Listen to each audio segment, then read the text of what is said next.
Hello everyone, कैसे हैं आप सब। आज हम लेकर आए हैं क्लास 9th का साइंस का chapter number 2 is matter around us pure. कि हमारे चारों तरफ जो भी मैटर होते हैं कि वो क्या प्योर होते हैं। देखो, हमने लास्ट चैप्टर यानी कि फर्स्ट चैप्टर के अंदर पढ़ा था कि मैटर क्या चीज होती है। मैटर यानी कि स्मॉल स्मॉल पार्टिकल्स जब मिल जाते हैं तो वो क्या बनाते हैं, मैटर बनाते हैं। अब वो हमने लास्ट चैप्टर के अंदर पढ़ा था, उसके फिजिकल मेथड्स यानी कि फिजिकल जो भी चीजें होती हैं, फिजिकल उसकी कैरेक्टरिस्टिक्स क्या होती हैं, जैसे solids, liquids and gases, and उनकी फॉर्म एक दूसरे में चेंज हो सकती है या नहीं हो सकती है। अब हम पढ़ेंगे उनके केमिकल कैरेक्टरिस्टिक्स के बारे में।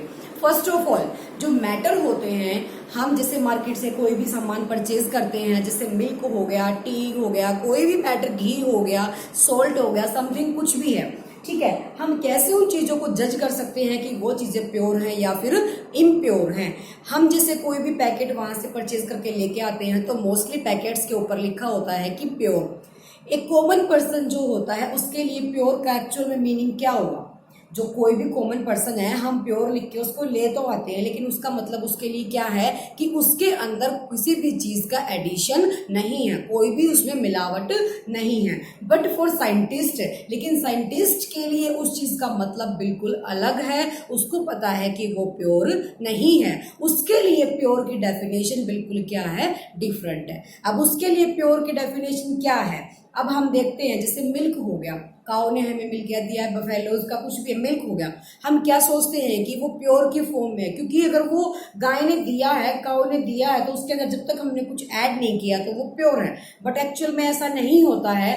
अकॉर्डिंग टू साइंटिस्ट, जब मिल्क के अंदर वाटर तो उसके अंदर ऑटोमेटिकली ऐड है, वाटर की जो परसेंटेज है वो ऐड है, बट उसके अंदर फैट एंड प्रोटीन्स जितनी भी चीजें ऐड हैं, तो इस वजह से उसने मिल्क को प्योर का नाम नहीं दिया, ठीक है। तो साइंटिस्ट की नजरों से अगर देखा जाए, अकॉर्डिंग टू साइंटिस्ट देखा जाए, जब कोई भी ऐसा सब्सटेंस जो सिंगल फॉर्म है यानी कि सिंगल फॉर्म में कंसिस्ट करता है तो वो क्या होगा, प्योर होगा। Single type of substances are called pure substances, और इम्प्योर इसका क्या होगा, जस्ट अपोजिट होगा। तो यहाँ तुम लिख लो, सबसे पहले हमने लास्ट चैप्टर के अंदर मैटर के बारे में पढ़ा था कि मैटर हमारे स्मॉल स्मॉल पार्टिकल्स से मिलके बनते हैं। अब वो मैटर क्या है, प्योर है या इम्प्योर है, उन चीजों के ऊपर बात करेंगे।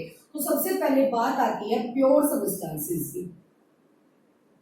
प्योर सब्सटेंसेस क्या होंगे, प्योर सब्सटेंस। प्योर सब्सटेंस यानी कि consist one type of substance, consist one type of, particle लिख लो या कुछ भी लिख लो, consist one type of matter लिख लो, वन टाइप ऑफ पार्टिकल्स लिख लो या तो, ठीक है। जो एक टाइप के पार्टिकल से मिलके बने हैं उनको क्या बोला गया है, प्योर सब्सटेंस बोला गया है। अब प्योर के अंदर एग्जांपल ले लेते हैं हम ऑक्सीजन का, क्या ले लेते हैं, ऑक्सीजन का। एक ले लेते हैं प्योर वाटर का, प्योर वाटर का, अंडरस्टूड। अब हम लेंगे इसका अपोजिट, इम्प्योर सब्सटेंस। जब हमने प्योर के बारे में पढ़ लिया तो इम्प्योर क्या होंगे। जब pure substances single type of substance यानी कि पार्टिकल से मिलके बने हैं तो इम्प्योर ऑब्वियसली कैसे बने होंगे, टू और मैनी यानी कि दो या उससे ज्यादा, टू और मोर, दो या फिर उससे ज्यादा पार्टिकल से मिलके जो चीज बनी है, जो मैटर बना है, उसको क्या बोला गया है, इम्प्योर सब्सटेंस बोला गया है। तो इम्प्योर के अंदर क्या लिखोगे, टू और मोर type of substances, substances are called impure substance, are called impure substance। impure के अंदर अब क्या चीजें आती हैं, जैसे मान लिया हम घर में नॉर्मली क्या बनाते हैं, चाय बनाते हैं, चाय के अंदर अलग अलग टाइप के सब्सटेंस मिक्स किए गए हैं, तो इसका मतलब वो क्या है, इम्प्योर है। तो इसका एग्जांपल तुम लिख सकते हो टी, क्या लिख सकते हैं, टी लिख सकते हैं, अंडरस्टूड। तो ये तो था बेसिक कंसेप्ट किस किस का, प्योर का और इम्प्योर का। अब उसके बाद बारी आती है कि प्योर सब्सटेंसेस के अंदर क्या क्या क्या एडिशन होगा और क्या नहीं होगा। वो पढ़ेंगे हम एक एलिमेंट एंड कंपाउंड के बारे में, एलिमेंट क्या होगा और कंपाउंड क्या होगा।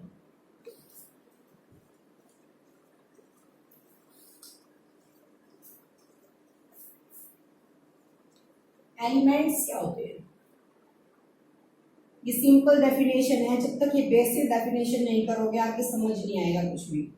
एलिमेंट्स क्या होंगे?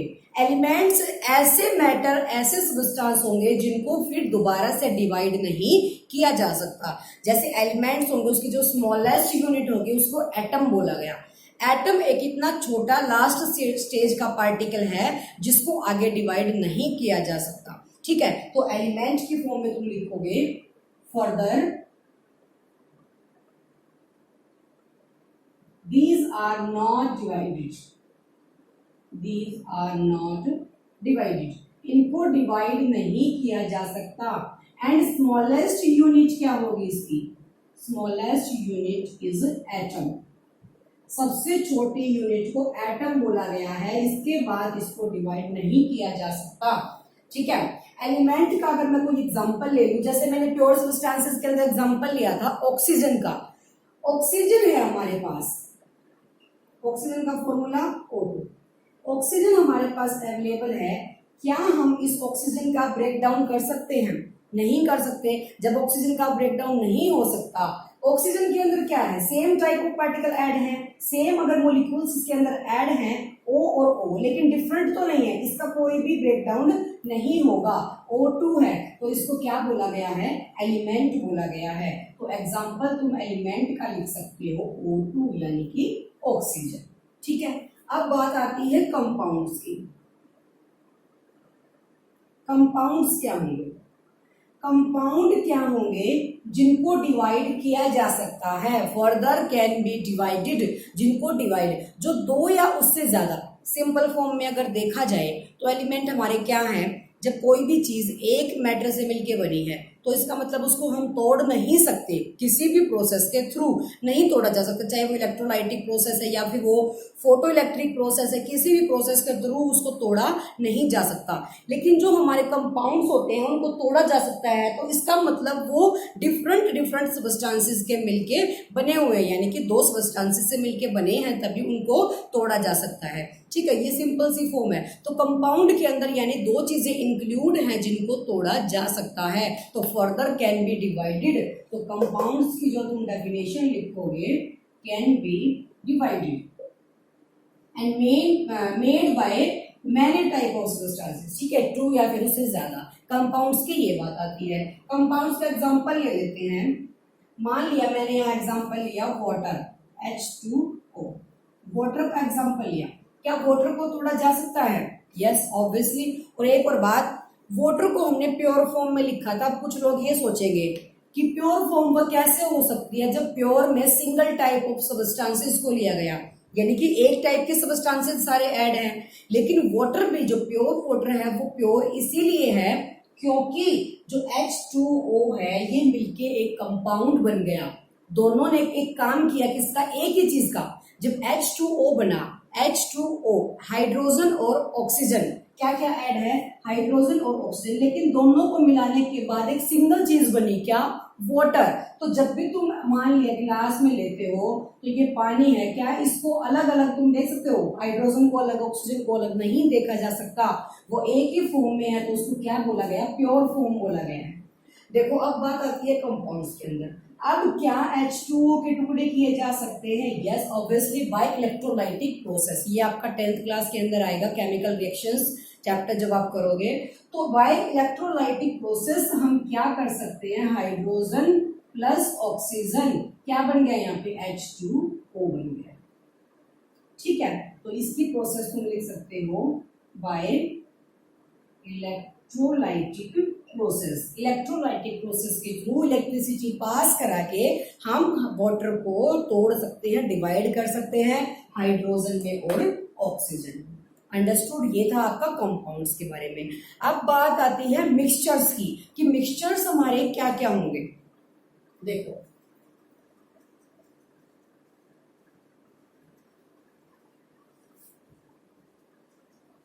अब इसके अंदर एक पॉइंट और आता है मिक्सचर्स के अंदर।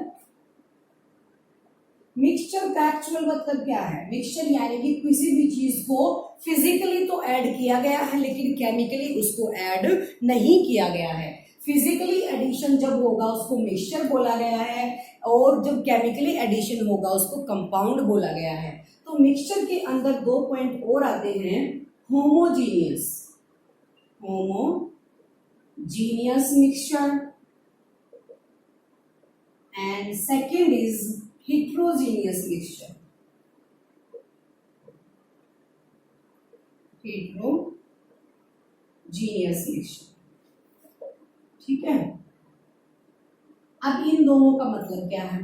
होमोजीनियस, होमो का मतलब होता है सेम, सेम, लेकिन हेटेरो का मतलब क्या होगा? Different. Homo means same and hetero means different. Homo का मतलब होमोजीनियस मिक्सचर है, इसका मतलब जब दो चीजों को ऐड किया गया तो कितनी चीज बन गई? एक सिंगल चीज बन गई, सिंगल। ठीक है, उसके बाद हेटेरो का मतलब क्या है? जब दो चीजों का मिक्सचर किया गया तो उसके अंदर क्या हो गया? डिफरेंट डिफरेंट वो हमें क्या हो रही है? शो हो रही है। अब इसका एक एग्जांपल लेके बताती हूँ होमोजीनियस मिक्सचर का। मान लिया हमने एडिशन किया salt plus water, salt plus water, salt plus water को जब तुमने गिलास के अंदर, एक बीकर के अंदर ऐड किया, तो जब इसका एक प्रॉपर सॉल्यूशन बन जाएगा तो क्या हमें सोल्ट के पार्टिकल्स अलग से शो होंगे पानी के अंदर? ऑब्वियसली नहीं होंगे। तो जब दोनों चीजें मिक्स होने के बाद वो सेम फेज रहा, यानी कि सिर्फ एक ही चीज बनी है, शो तो हमें क्या हो रहा है? पानी ही हो रहा है, वाटर हो रहा है। तो जब सेम चीज, जब दो चीजों को डिसोल्व किया गया, मिक्सचर किया गया, बनाया गया, तो वो चीजें सेपरेट यानी कि अलग अलग शो नहीं होती। जब पानी के अंदर हमने सोल्ट को मिक्स किया, वाटर के अंदर डिसोल्व होने के बाद उसके अंदर सोल्ट अलग से, पानी अलग से शो नहीं होता, उसको बोला गया है होमोजीनियस मिक्सचर, यानी कि सेम फेज। ठीक है, आफ्टर मिक्सिंग। और हेटेरोजीनियस के अंदर वही चीज डिफरेंट हो जाएगी। हमने यहाँ लिया एग्जांपल होमो के अंदर सोल्ट प्लस वाटर का, हेटेरो में डिफरेंट है तो डिफरेंट ले लो। यहाँ ले लेते हैं सैंड प्लस वाटर का, सैंड प्लस वाटर का। अब एक बीकर के अंदर तुमने पानी डाला, पानी के अंदर तुमने सैंड मिक्स किया, तो जब मिक्स तुमने इसके अंदर सैंड यानी कि मिट्टी को या रेत को तुमने पानी के अंदर डाला है, तो वहां पे तुम्हें रेत, सैंड के पार्टिकल्स अलग से और वाटर के पार्टिकल्स अलग से क्या होंगे? शो होंगे। This is called heterogeneous mixture. Understood? इसको डेफिनेशन बना के नोट कर लेना कि homogeneous are the same phase when addition of salt and water they are homogeneous mixture। जब एडिशन होने के बाद वो शो नहीं होते अलग अलग उसके पार्टिकल, उसको बोला गया है होमोजीनियस मिक्सचर। एंड हेटेरोजीनियस किसको बोला गया? जब दो चीजों का मिक्सचर करने के बाद उसके पार्टिकल्स अलग अलग शो होते हैं, these are called heterogeneous mixtures. Understood? अब नेक्स्ट पॉइंट आता है, हमने कंपाउंड के बारे में भी पढ़ लिया और मिक्सचर के बारे में भी। अब इन दोनों में मेन डिफरेंस क्या आता है? मिक्सचर और कंपाउंड के अंदर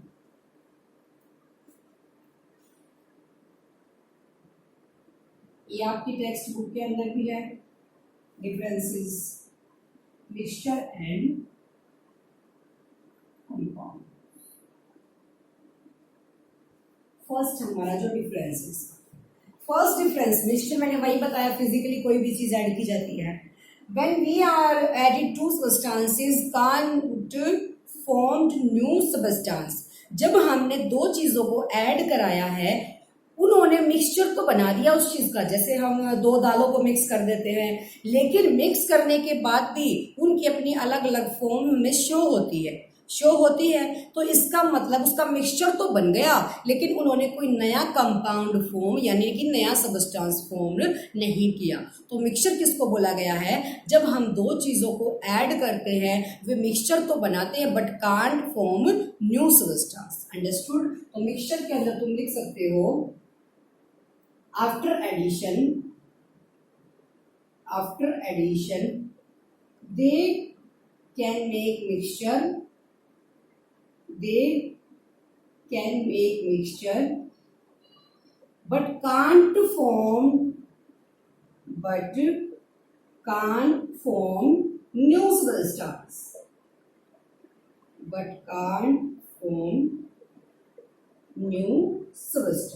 अंडरस्टूड?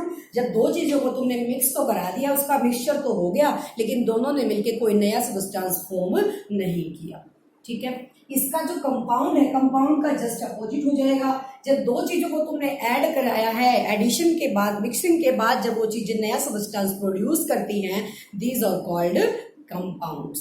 कंपाउंड का एग्जांपल ले लो, तुम चाय बना रहे हो, चाय के अंदर तुमने चाय पत्ती डाली है, चीनी डाली है, उन दोनों का मिक्स करने के बाद दूध डाला है, तो क्या फॉर्म हुआ? चाय फॉर्म होगी, टी बन गई। तो इसके अंदर क्या होगा? Can be form new substance,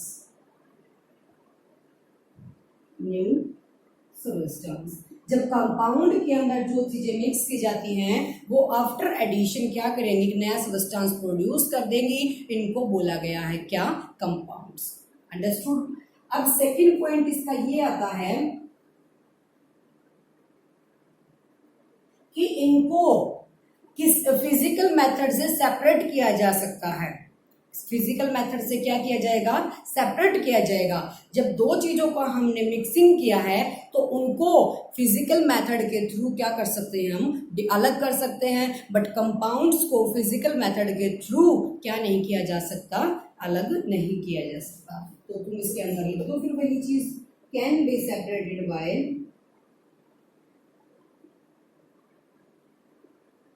can be separated by physical method, physical method, and can't be separated by physical method, can't be separated by any method,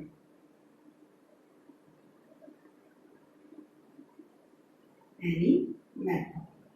ठीक है। थर्ड हमारा डिफरेंस इसके अंदर क्या आएगा कि जब तुमने दो चीजों का मिक्सचर कर दिया है, आफ्टर मिक्सिंग, मिक्सिंग के बाद वो दोनों क्या नहीं करेंगे? कभी भी मिक्सिंग के बाद दोनों की जो प्रॉपर्टीज है वो क्या होंगी? अलग अलग नहीं होंगी। जब ने दो कंपाउंड का मिक्सचर कर दिया तो वेरिएबल कंपोजिशन रहेगा उसका। क्या रहेगा? वेरिएबल कंपोजिशन रहेगा। तुम यहां लिख सकते हो वेरिएबल कंपोजिशन, यहां नॉन वेरिएबल यानी कि फिक्स कंपोजिशन, फिक्स्ड कंपोजिशन, इसका कंपोजिशन क्या होगा? मिक्स। अब बात आती है what is composition. Variable composition का मतलब यह है कि जब तुमने मान लिया कोई भी चीज बनाई है, उसके अंदर तुम्हें नमक डालना है, नमक आप क्या करेंगे? अपने अकॉर्डिंग टू टेस्ट डालेंगे। तो उसमें हम कम भी कर सकते हैं और ज्यादा भी। जब तुम दालें डाल रहे हो, एक दाल मूंग की है, एक मिस्री की है, तो तुम मूंग की ज्यादा डाल सकते हो, मिस्री की कम डाल सकते हो। बात ये है कि इसके अंदर, मिक्सचर के अंदर तुम जो उसकी क्वांटिटी है वो खुद मेजर कर सकते हो, अपने अकॉर्डिंग डाल सकते हो। लेकिन कंपाउंड्स के अंदर जो उसकी क्वांटिटी होगी, जो उसका रेशियो होगा दो चीजों का, जब दो चीजें तुम ऐड कर रहे हो उनका जो रेशियो होगा वो फिक्स होगा। जैसे हम एग्जांपल ले लेते हैं यहाँ पे वाटर का, ठीक है। अब वाटर का जो रेशियो है हाइड्रोजन का और ऑक्सीजन का वो फिक्स है कि हाइड्रोजन के हमारे पास 2 मॉलिक्यूल हैं लेकिन ऑक्सीजन के हमारे पास 1 मॉलिक्यूल है। तो 2:1 जो इनका रेशियो है वो फिक्स है, हम इसको चेंज नहीं कर सकते। क्यों? क्योंकि अगर हमने HO2 लिख दिया तो ये वाटर का फॉर्मूला नहीं रहेगा। तो हम जो इनका रेशियो है कंपाउंड्स के अंदर कि जो इसका फिक्स है वो फिक्स ही रहेगा। मान लिया कार्बन डाइऑक्साइड को तुम CO2 बोलते हो तो वो CO2 ही रहेगी, C2O नहीं बन सकती। अगर कार्बन के 2 ले लोगे तो वो कार्बन मोनोऑक्साइड बन जाएगा, ठीक है। तो इसके अंदर जो कंपोजिशन है, जो रेशियो है वो हमेशा क्या रहेगा? फिक्स रहेगा। अंडरस्टूड? अब उसके बाद नेक्स्ट पॉइंट आता है, फोर्थ पॉइंट हमारा, कि जब तुम दो चीजों को ऐड करा देते हो उनकी जो प्रॉपर्टीज होंगी वो क्या रहेंगी? सेम रहेंगी। लेकिन कंपाउंड के अंदर दो चीजों का मिक्सचर कराने के बाद उसकी जो प्रॉपर्टी है वो क्या हो जाएगी? डिफरेंट हो जाएगी। New substance has totally different properties. जब नया सब्सटेंस बन जाएगा तो वहां पे जो प्रॉपर्टीज होंगी वो डिफरेंट हो जाएगी। तो यहां तुम लिख सकते हो after mixing properties are same, properties are same, but यहां फोर्थ पॉइंट क्या बनेगा? Totally changed, totally changed properties, totally changed properties. Understood. अब दोबारा से देख लेते हैं कि जो मिक्सचर होते हैं और जो कंपाउंड्स होते हैं, मिक्सचर भी दो चीजों के मिलके बने हैं और कंपाउंड्स भी दो चीजों के मिलके बने हैं। इनके अंदर जो डिफरेंस है वो क्या बोला गया है कि जो मिक्सचर होंगे after addition they can make mixture. जब दो चीजों को ऐड कराया गया, उन्होंने मिक्सचर तो बनाया लेकिन कोई भी दो सबस्टांस, एक नया सबस्टांस नहीं बनाया, उन्होंने नया सबस्टांस फॉर्म्ड नहीं किया। लेकिन कंपाउंड के अंदर जब तुमने दो चीजों को मिक्स कराया है तो उन्होंने नया सबस्टांस फॉर्म कर दिया। अंडरस्टूड। अब नेक्स्ट पॉइंट है can be separated by physical method. जो तुम्हारे ये होंगे फिल्ट्रेशन मेथड है, सेपरेशन मेथड है, जो भी जितने भी सेपरेशन मेथड है, फिजिकल मेथड है जो इसके, जैसे मैग्नेटिक सेपरेशन हो गया, किसी भी चीज के थ्रू, तो जो मिक्सचर होते हैं उनको किसी भी फिजिकल मेथड के थ्रू सेपरेट किया जा सकता है। लेकिन कंपाउंड्स को किसी भी मेथड के थ्रू, अब चाय तुमने बना दी, उसमें जो जो तुमने मैटर यूज किए हैं, जो भी पार्ट चीजें यूज की है, उनको हम अलग अलग नहीं कर सकते। सॉल्यूशन बन गया वो एक, फिर उसको किसी भी मेथड के थ्रू यानी कि सेपरेट नहीं किया जा सकता। अंडरस्टूड। अब थर्ड पॉइंट है वेरिएबल कंपोजिशन। वेरिएबल कंपोजिशन का मतलब क्या है कि जब तुम मिक्सचर करते हो अपनी मर्जी के अकॉर्डिंग तुम उसके अंदर क्वांटिटी ले सकते हो उन मैटर्स की, ठीक है। लेकिन कंपाउंड के अंदर जो क्वांटिटी है दो मैटर्स की, वो हमेशा दो मॉलिक्यूल्स है या फिर दो कोई भी चीजें हैं, उनकी जो क्वांटिटी है वो हमेशा फिक्स रहेगी। एग्जांपल दिया मैंने वाटर का, वाटर का फॉर्मूला हमारा H2O है, उसको तुम HO2 नहीं कर सकते। जब हाइड्रोजन के मॉलिक्यूल 2 हैं, ऑक्सीजन का 1 है, तो हाइड्रोजन का 2 ही फिक्स रहेगा, तुम उसको 1 नहीं कर सकते। तो जो कंपाउंड्स होते हैं उनके अंदर जो वो कंपोजिशन है, जो रेशियो है, वो हमेशा फिक्स रहेगा, ठीक है। फोर्थ पॉइंट हमारा है after mixing same properties.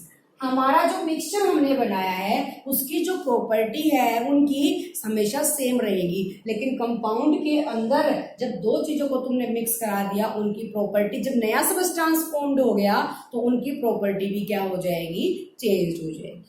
Understood. ये था मिक्सिंग के और कंपाउंड के बारे में। आगे हम पढ़ेंगे मिक्सचर के अंदर दो चीजें जो हमने पढ़ी थी, होमोजीनियस और हिट्रोजीनियस की, कि उनके जो जो टाइप हैं आगे वो क्या क्या होंगे। जैसे हिट्रोजीनियस के अंदर कौन सी चीजें मिक्सचर्स आते हैं और होमोजीनियस के अंदर कौन से मिक्सचर आते हैं। अंडरस्टूड। मिक्सचर और कंपाउंड्स के बारे में। अब नेक्स्ट पॉइंट हमारा इसके अंदर क्या आता है कि हमारे जो मिक्सचर होते हैं होमोजीनियस एंड हिट्रोजीनियस, उनको कैसे हम सेपरेट करते हैं, किसको होमोजीनियस बोला गया और किसको हिट्रोजीनियस बोला गया।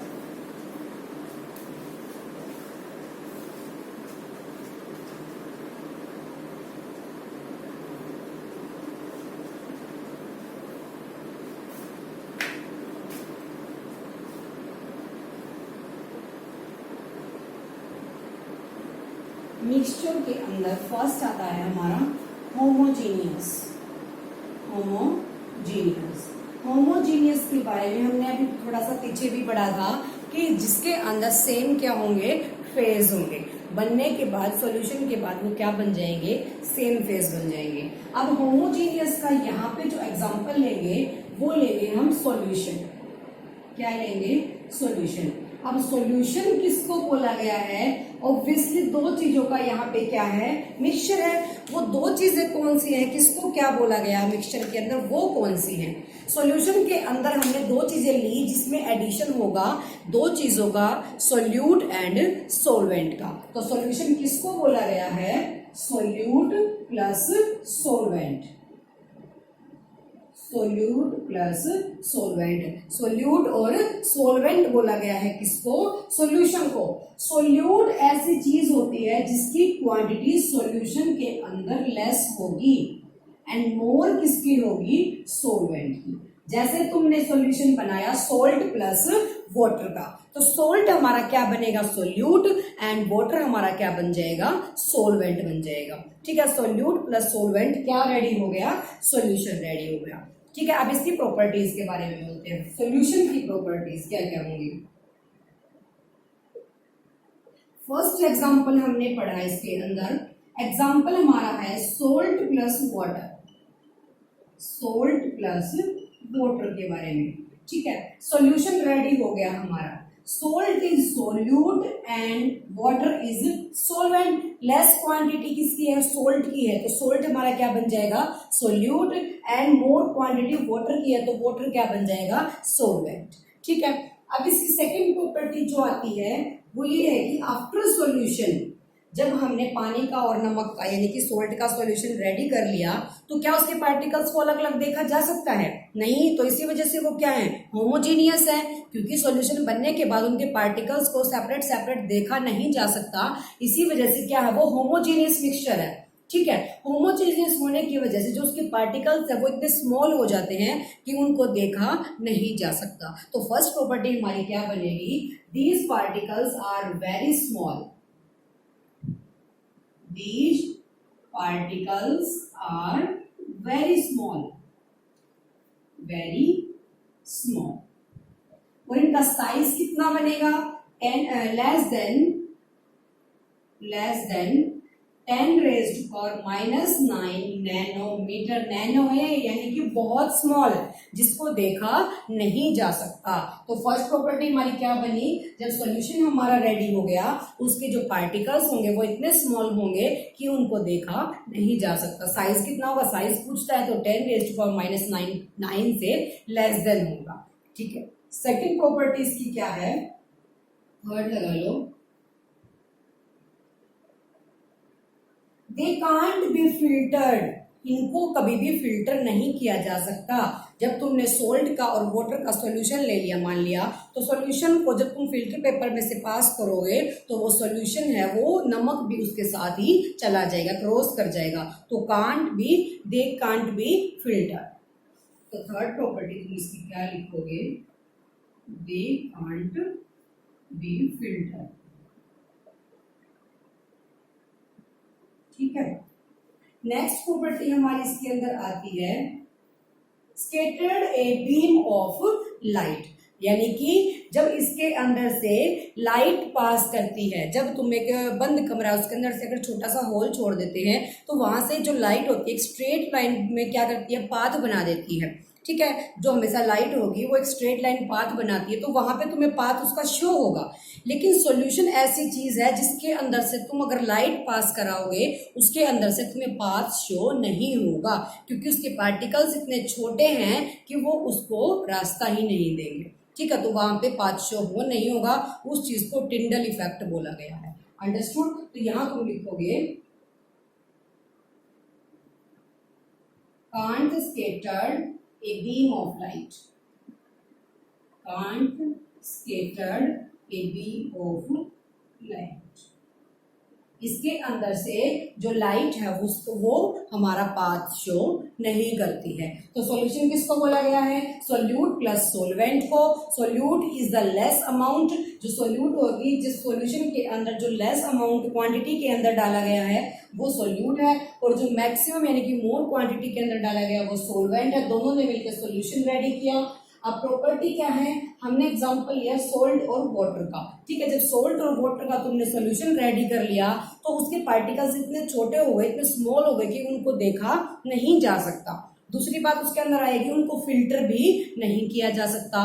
थर्ड बात इसके अंदर आती है कि can not scattered a beam of light, जब बीम ऑफ लाइट उनके अंदर से पास की जाती है तो वो उसको भी रास्ता, पाथ यानी कि नहीं बनाते हैं। ठीक है, अब नेक्स्ट हम बात करते हैं, ये तो हमारे होमोजीनियस का।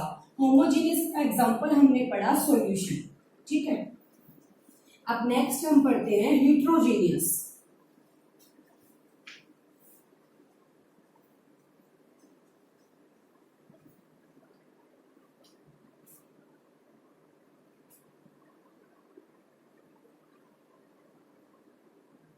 Heterogeneous mixture. हेट्रोजीनियस के अंदर हमने क्या देखा था कि डिफरेंट फेज, यानी कि जब दो चीजों को तुमने मिक्स कर दिया तो उनके पार्टिकल्स को हम अलग अलग देख सकते हैं। अब हेट्रोजीनियस के बीच के अंदर दो पॉइंट आते हैं, एक को तो बोला गया है कोलॉइड, और दूसरे को बोला गया है सस्पेंशन, ठीक है। कोलॉइड और सस्पेंशन दोनों पार्ट है हेट्रोजीनियस के, लेकिन दोनों के अंदर क्या क्या डिफरेंस है? जो कोलॉइड है वो ऑलमोस्ट सेम है किसके, जो कोलॉइड है वो ऑलमोस्ट सेम है किसके, सॉल्यूशन के। एक और बात हमारा पॉइंट सॉल्यूशन के अंदर रह गया कि जो उसका सॉल्यूशन होगा वो ट्रांसपेरेंट होगा, यानी कि पारदर्शी, जिसके अंदर से देखा जा सकता है। सॉल्यूशन के अंदर एक पॉइंट और नोट कर लेना, सॉल्यूशंस आर ट्रांसपेरेंट, जो सॉल्यूशन होंगे वो ऑलवेज ट्रांसपेरेंट होंगे। और जो कोलॉइड, कोलॉइड का भी फर्स्ट हम लिख लेते हैं सेम, कि जो उसका साइज है वो स्मॉल तो होगा लेकिन सॉल्यूशन के पार्टिकल्स से थोड़ा सा बड़ा होगा। अब एक सॉल्यूशन कोलॉइड का बना लेते हैं point, these particles are very small, these particles are very small, इसके जो पार्टिकल्स होते हैं वो बहुत छोटे होंगे, लेकिन साइज कितना होगा? सॉल्यूशन का 10⁻⁻9 था तो इसका 10⁻⁻9 टू 10⁻⁻7 मीटर, नैनोमीटर, मीटर ये है, ठीक है। उसके बाद इसने बोला सेकंड कि ये ट्रांसलूसेंट होते हैं, यानी कि पारभासी होते हैं, यानी कि उसका मतलब क्या होगा? ट्रांसलूसेंट। ट्रांसलूसेंट का मतलब क्या है कि बिल्कुल क्लियर उसमें से हम नहीं देख सकते, थोड़ा थोड़ा उसके अंदर से दिखाई देता है, यानी कि धुंधला टाइप। पारभासी का मतलब होगा धुंधला शो होगा, ठीक है। थर्ड हमारा इसके अंदर है, ये भी उसमें से फिल्टर नहीं किए जा सकते। फिल्टर पेपर, अगर तुमने सॉल्यूशन बना लिया, मिक्सचर कर लिया दो चीजों का, सॉल्यूशन जो किया है उसको भी फिल्टर नहीं किया जा सकता, ठीक है। तो इसका भी तुम यहां लिखोगे क्या? Can't be filtered, can't be filter, ठीक है। फोर्थ पॉइंट हमारा इसके अंदर आता है scattered a beam of light, scattered a beam of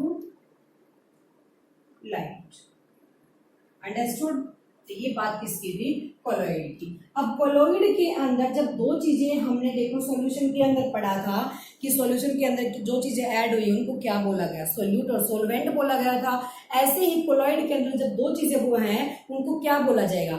जो चीज, अब जैसे जो मीडियम है, मान लिया हमने सोल्ट और वाटर का सॉल्यूशन बनाया, तो मीडियम उसके अंदर कौन सा है? वाटर है। ऐड क्या किया गया? सोल्ट ऐड किया गया। हम ऐसा तो नहीं बोलते कभी कि नमक के अंदर पानी ऐड कर दो, हमेशा बोला गया पानी के अंदर नमक ऐड कर दो। तो मीडियम हमारा पानी बना, ना कि सोल्ट बना। तो कोलॉइड सॉल्यूशन जब तुम बनाते हो, कोलॉइड सॉल्यूशन के अंदर भी दो चीजें ऐड होंगी। जो चीज ऐड की गई है उसको बोला गया है dispersed phase, dispersed phase, plus medium उसका जो है उसको बोला गया डिस्पर्सन मीडियम, डिस्पर्सन मीडियम, ठीक है। तो ये था हमारा कोलॉइड सॉल्यूशन के बारे में, कोलॉइडल सॉल्यूशन के बारे में, ठीक है। फर्स्ट क्या था? इसके पार्टिकल्स भी स्मॉल होंगे लेकिन लार्ज होंगे, किससे? सॉल्यूशन वाले से, 10⁻⁹ टू 10⁻⁷। नेक्स्ट है ट्रांसलूसेंट होगा, यानी कि धुंधला शो होगा इसके सॉल्यूशन में से। थर्ड है कांट बी फिल्टर्ड, इसको भी फिल्टर नहीं किया जा सकता।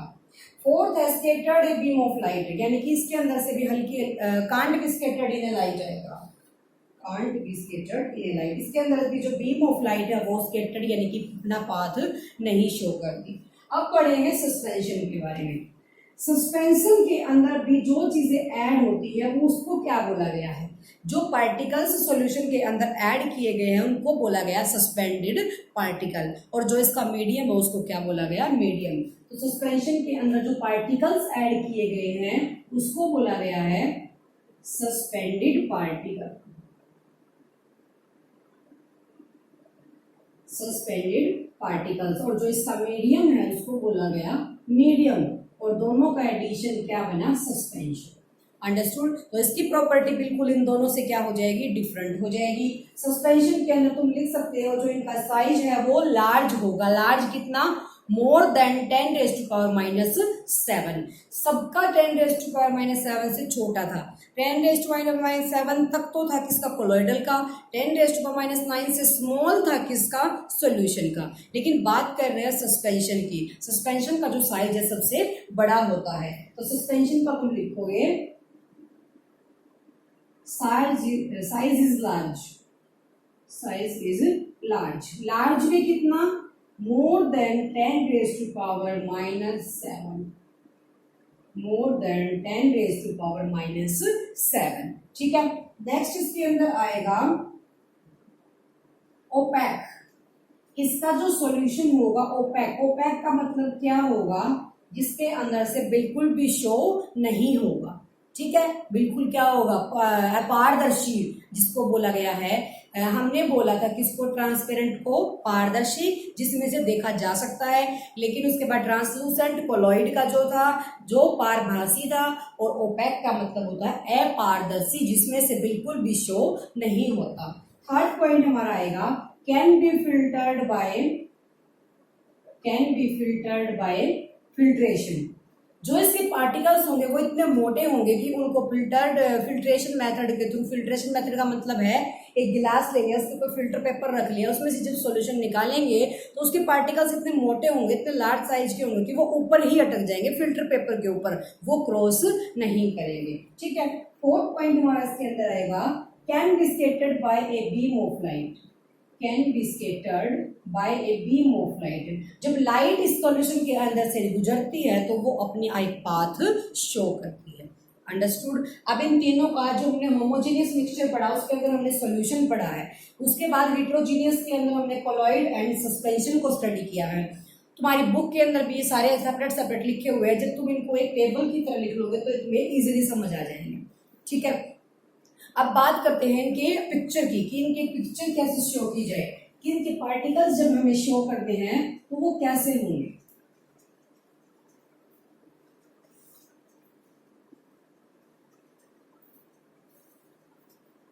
फर्स्ट हमने पढ़ा था सॉल्यूशन के बारे में।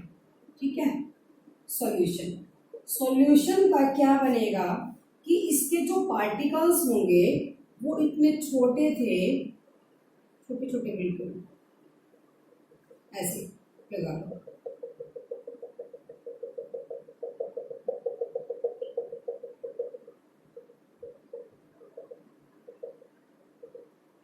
इसके पार्टिकल कैसे, बहुत छोटे थे।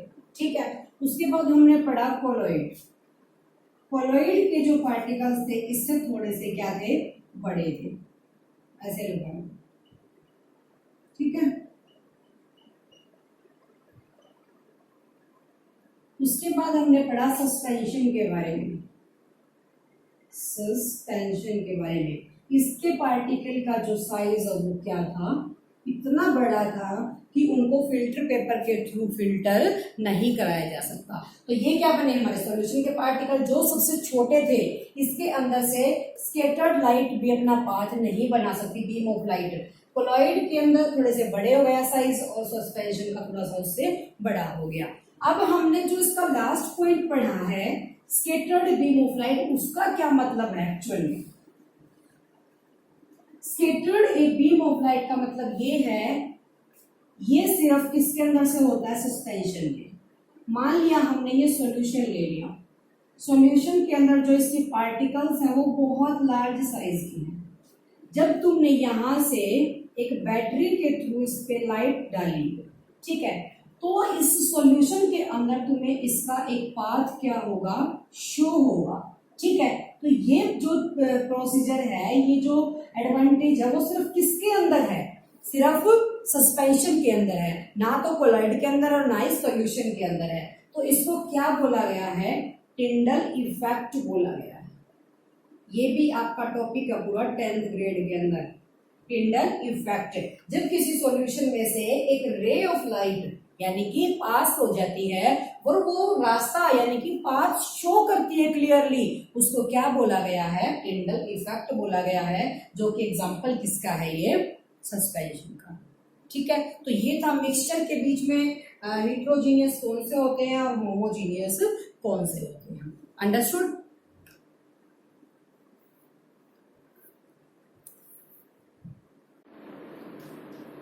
देखो वो हमने पढ़ा था पीछे सस्पेंशन के बारे में।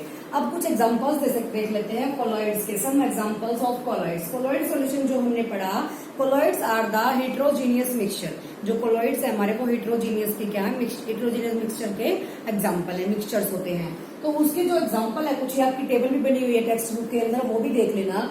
एक यहाँ पे देख लो एक बार सिंपल, हमने जो कोलॉइड्स लिए थे उसके अंदर क्या क्या ऐड था, dispersed phase plus dispersing medium, dispersing medium, ये दो चीजें ऐड होने के बाद हमारा बना था कोलॉइड्स। ठीक है, कोलॉइड्स बन के रेडी हुए थे। अब उसके एग्जांपल देख लेते हैं। डिस्पर्स्ड फेज लिख लिया जो हमारा यहाँ पे है, डिस्पर्सिंग मीडियम और टाइप क्या बनेगा और उसका एग्जांपल क्या है। फर्स्ट देख लेते हैं, मिक्सचर है दो चीजों का। जब लिक्विड को तुमने गैस के अंदर ऐड कराया, लिक्विड और गैस का जब तुमने मिक्सचर कराया है तो वो क्या होगा, उसको नाम दिया गया है एरोसोल। क्या नाम दिया गया है, एरोसोल। ये टेबल याद कर लेना, आ सकता है क्वेश्चन कि जब लिक्विड को तुमने गैस के अंदर मिक्स कराया उसका टाइप बन गया एरोसोल। एग्जाम्पल क्या होगा इसका, फोग। फोग यानी कि जो धुंध होती है, फोग होता है ना विंटर के टाइम में मोस्टली, तो उसके अंदर एक तो हमारे एटमॉस्फेयर के अंदर गैसेस है और लिक्विड यानी कि वाटर के ड्रॉपलेट उसके अंदर मिक्स होते हैं, तो उसको एरोसोल बोला गया। सेकंड है, जब सॉलिड के अंदर गैस ऐड होगी उसको भी टाइप यानी कि नाम दिया गया है एरोसोल का। उसकी जो एग्जांपल है वो क्या है, स्मोक। उसका एग्जांपल क्या है, स्मोक है।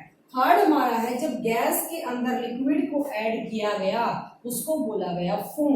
फोम यानी कि फोम बन जाती है, जैसे शेविंग क्रीम लगाने के बाद जब वो रिएक्शन कर जाएंगे, दोनों ऐड हो जाएंगे, गैस और लिक्विड। देखो तुमने लिक्विड लगाया कोई भी, उसके अंदर गैस बन के वो क्या हो गया, एक फोम की तरफ फूल गया बिल्कुल, बल्कि जो ट्यूब के अंदर था वो ऐसा नहीं था, लेकिन माउथ पे लगाने के बाद वो क्या हो जाएगा, फेस पे लगाने के बाद वो क्या होगा, एक फोम बन जाएगा। तो वो किसका एग्जाम्पल है, इसका कोलॉइड सॉल्यूशन का। तो बाकी इसके अंदर जो टेबल में आपको दी है, ये सिर्फ आपको समझाने के लिए दो तीन बताए हैं, बाकी इसकी कंप्लीट टेबल जो आपकी बुक में वहां से पढ़ लेना। ठीक है, अब नेक्स्ट इसके अंदर आता है, जो हमने सॉल्यूट और सॉल्वेंट के बारे में पढ़ा है उसमें कुछ न्यूमेरिकल्स बन सकते हैं। उन न्यूमेरिकल्स को निकालने की जो फॉर्मूले हैं वो क्या होंगे।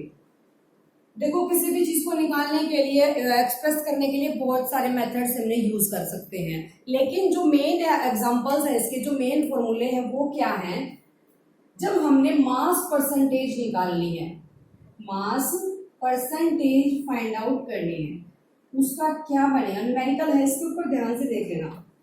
Mass of the solute, mass of the solute divided by mass of the solution, mass of the solution multiply by, percentage निकालने के लिए मल्टीप्लाई 100।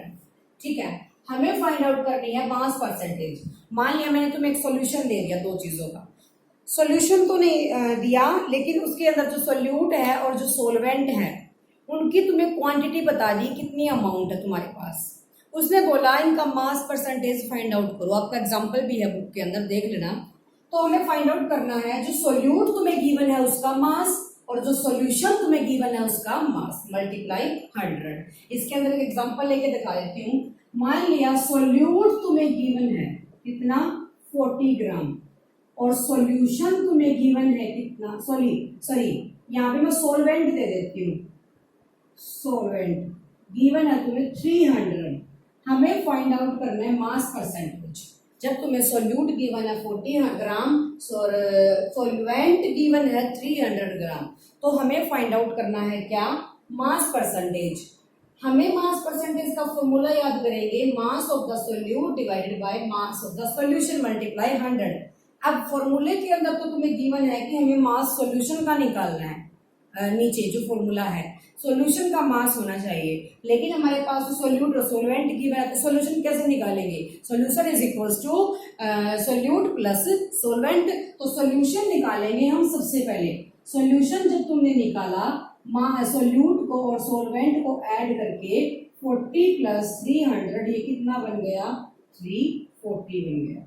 ठीक है, सॉल्यूशन आ गया। अब फॉर्मूले में पुट कर दो। सॉल्यूट कितना था, 40 था, और सॉल्यूशन कितना बन गया, 340 बन गया, मल्टीप्लाई 100 हो गया।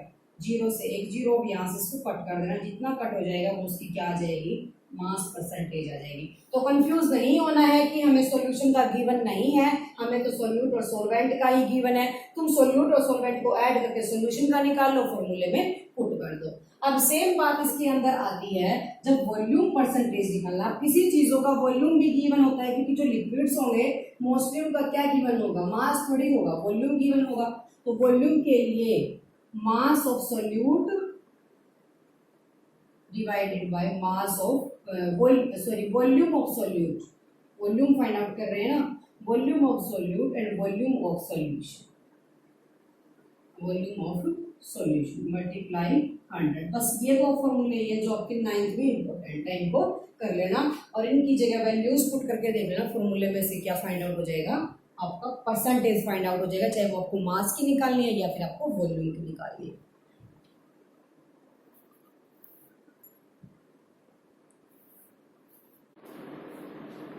ये हमारा कंप्लीट हो गया यहाँ पे कि हमने जो एलिमेंट्स होते हैं और जो मिक्सचर होते हैं, हिट्रोजीनियस कौन से होते हैं, होमोजीनियस कौन से होते हैं, वहां तक अभी तक पढ़ा है। अब नेक्स्ट पॉइंट हमारा ये आता है, इसके न्यूमेरिकल्स जरूर आ सकते हैं कि मास परसेंटेज निकालनी है तो mass solute divided by mass of solution multiply 100, और उसी तरीके से वॉल्यूम के ऊपर डिपेंड करता है कि वॉल्यूम वाला कैसे निकलेगा, volume of the solute divided by volume of the solution multiply 100।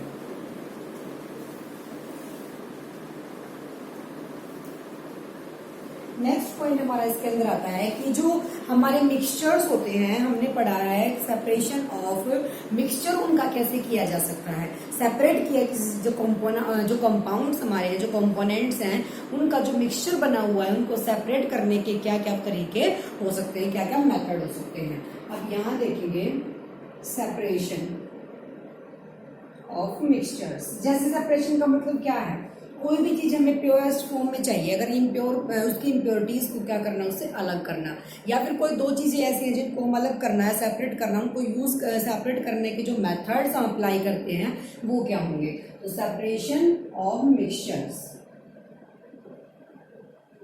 जो मिक्सचर्स हमारे होंगे उनका जो सेपरेशन है वो किस मेथड से किया जाएगा। अब आपकी बुक के अंदर अलग अलग क्वेश्चन आपसे पुट कर रखे हैं कि जब हमने क्या किया, मिल्क को क्रीम से अलग करना है तो क्या बनेगा, हर चीज का सेपरेशन बता रखा है कि किस चीज का सेपरेशन कैसे बनेगा, सैंड से वाटर को करेंगे तो क्या बनेगा, और उसके बाद इमिसिबल लिक्विड्स ले लिए, इमिसी मतलब जो दो चीजें ऐड नहीं हो सकती, जैसे ऑयल हो गया और वाटर का सोल्यूशन हो गया, टू मिसिबल है जो, उनको कैसे सेपरेट किया जाएगा, और दूध से मक्खन कैसे निकाला जाएगा। ये सारे जो प्रोसेस हैं जितनी भी हैं उन सबको यूज करने के लिए जो मेथड्स यूज किए जाते हैं उनका हम धीरे धीरे क्या करते चलेंगे, यूज करते चलेंगे। फर्स्ट मेथड हमारा यहाँ पे आता है इवेपोरेशन। इवेपोरेशन अगर आपसे क्वेश्चन पुट किया जाएगा, ये सारे मेथड जब आप डिटेल में कर लेंगे तो उसके बाद जितने भी आपकी जो क्वेश्चनिंग पुट कर रखी है आपकी बुक के अंदर, उनके सारे रिप्लाई आप खुद करेंगे, ठीक है। इवेपोरेशन, अब कोई भी एग्जांपल देके आपसे पूछ सकता है। इवेपोरेशन का मतलब क्या है, जब वाटर के वेपर क्या हो जाए, उड़ जाए, वाटर के वेपर जब हवा में उड़ जाएंगे तो वहां पे जो चीज हमें सेपरेट करनी है वो वही रह जाएगी। एग्जाम्पल ले लेते हैं, sand plus water, sand plus water, हमने लिया सैंड प्लस वाटर का सॉल्यूशन, हमने एक बीकर के अंदर क्या डाला, वाटर एंड सैंड का सॉल्यूशन, सैंड एंड वाटर का सॉल्यूशन। जब हमने इसको बॉईल किया, जब हमने इसको बॉईल करना स्टार्ट किया तो इसके जो वाटर के वेपर है वो निकल के एटमॉस्फेयर के अंदर जाना शुरू कर देंगे अपने बॉइलिंग पॉइंट पे आने के बाद। बॉइलिंग पॉइंट का मतलब क्या है, यानी कि 100 डिग्री सेल्सियस जब उसका टेम्परेचर हो जाएगा, वहां आने के बाद वाटर के वेपर उड़ना शुरू कर देंगे, ठीक है। जब वाटर वहां से रिमूव हो जाएगा तो यहाँ क्या बच जाएगा, सैंड बच जाएगा। तो इस तरीके से जो सैंड और वाटर का सोल्यूशन है उसमें से सैंड को और वाटर को अलग किया जा सकता है by evaporation method. Understood. Evaporation को हिंदी में वाष्पीकरण बोला गया है कि जो उसके वेपर्स होते हैं वो आफ्टर बॉइलिंग यानी कि गैसियस फॉर्म में चले जाएंगे। जब लिक्विड को हम बॉइल करके गैसियस फॉर्म में लेके आते हैं तो वहां पे क्या होगा, वाटर तो हमारा गैसियस फॉर्म में चला जाएगा और नीचे क्या बच जाएगी, सैंड बच जाएगी। अंडरस्टूड। अब नेक्स्ट बारी आती है फिल्ट्रेशन की। फिल्ट्रेशन के अंदर वो आपसे क्वेश्चन पुट करेगा कि हमें कोई भी दो चीजें गिवन कर देगा कि आप इस चीज को, उनका मेथड पूछ लेगा कि उनका मेथड क्या है सेपरेट करने का। अब वो दो चीजें देख के आपको बताना है कि जैसे हमने फिल्ट्रेशन का पीछे भी पढ़ा था कि जो सस्पेंशन होता है, सस्पेंशन के अंदर क्या होगा, पार्टिकल्स बड़े बड़े होंगे। पार्टिकल्स बड़े बड़े हैं, हमने फिल्टर पेपर रख लिया, मान लिया फिल्टर पेपर या फिर इस फॉर्म में है, ठीक है। अब मान लिया मैंने छोटे छोटे कंकर वो ले लिए, पत्थर ले लिया, कोई भी ऐसा पार्टिकल ले लिया जो मोटा है, यानी कि जिसका साइज बड़ा है। हमने क्या किया, उसको फिल्टर पेपर में से पास कराया, फिर वाटर के सॉल्यूशन के साथ है वो चीज। जब फिल्टर पेपर में से तुम इसको पास करा रहे हो तो क्या होगा, वहां पे जो पार्टिकल्स है वो ऊपर रह जाएंगे फिल्टर पेपर के और वाटर इसके नीचे निकल जाएगा। वो तुम जैसे इवेपोरेशन के अंदर तुम सॉल्ट प्लस वाटर का रख सकते हो अगर डिफरेंट डिफरेंट दिखाना है तो, और इसके अंदर फिल्ट्रेशन के अंदर तुम सैंड प्लस वाटर का रख सकते हो, क्योंकि जो सैंड है वो कभी भी वाटर में डिसोल्व नहीं होगा, तो वो उसके वो जो वाटर है वो तो यहाँ से फिल्टर पेपर में से क्रॉस कर जाएगा और सैंड के पार्टिकल्स ऊपर रह जाएंगे। तो इस मेथड को क्या बोला गया है, फिल्ट्रेशन मेथड बोला गया है। अंडरस्टूड। उसके बाद जो थर्ड है हमारा मेथड, उसमें तुमसे क्वेश्चन पूछ सकता है, ये पूछा भी गया है आपसे, how we can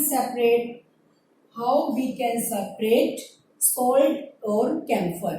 salt plus camphor के सॉल्यूशन को, सॉल्ट और कैम्फर के सॉल्यूशन को किस मेथड से हम सेपरेट कर सकते हैं, ठीक है। सॉल्ट प्लस कैम्फर, कैम्फर को बोला गया है कपूर, क्या बोला गया है, कपूर बोला गया है, ठीक है। ये मेथड होगा इसका हमारा। अच्छा एक बात माइंड में लेके आनी है, आपने चैप्टर फर्स्ट में पढ़ा है कि जब सॉलिड से कोई चीज गैस में कन्वर्ट की जाएगी उस प्रोसेस को बोला गया है सब्लिमेशन।